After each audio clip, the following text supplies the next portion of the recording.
أقبلت بنت الحسب أم العروس، مثل ورد الكون ينفح عطرها، السنافي اللي غالي قدرها.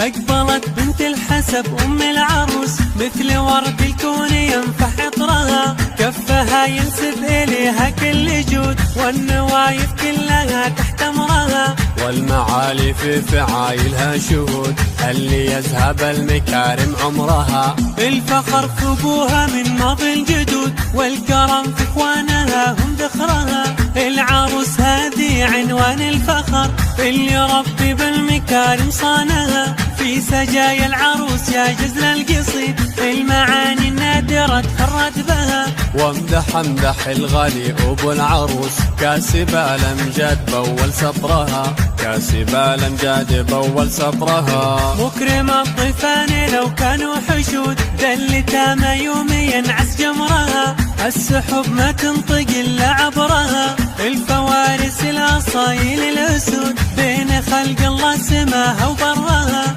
والأصايل هم خواتها الكرام، والفضايل عندهم يا كثرها، يا فخرهم اللي نور نورها. أقبلت بنت الحسب أم العروس، مثل ورد الكون ينفح عطرها، كفها ينسب إليها كل جود، والنوايف كلها تحت أمرها، والمعالي في فعايلها شهود، اللي يذهب المكارم عمرها، الفخر في أبوها من ماضي الجدود، والكرم في إخوانها هم ذخرها، العروس هذه عنوان الفخر، اللي ربي بالمكارم صانها، في سجايا العروس يا جزل القصيد، المعاني النادرة تفرد بها، وامدح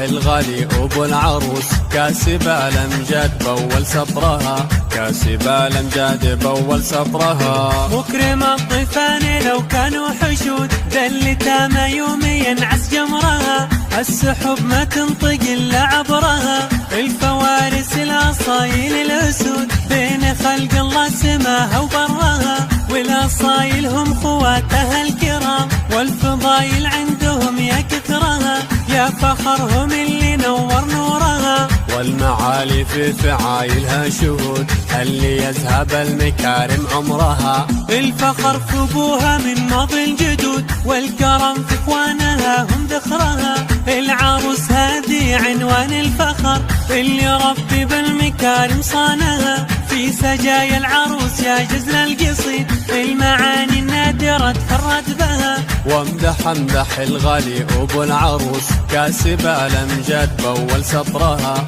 كاسب الأمجاد بول سطرها، مكرم الضيفان لو كانوا حشود، دلتها يوميا عز جمرها، السحب ما تنطق إلا عبرها، الفوارس الأصايل الأسود، بين خلق الله سماها وبرها، والأصايل هم خواتها الكرام، والفضايل عندهم يا كثرها، يا فخرهم اللي نور نورها، يا فخرهم اللي نور نورها، يا فخرهم اللي نور نورها.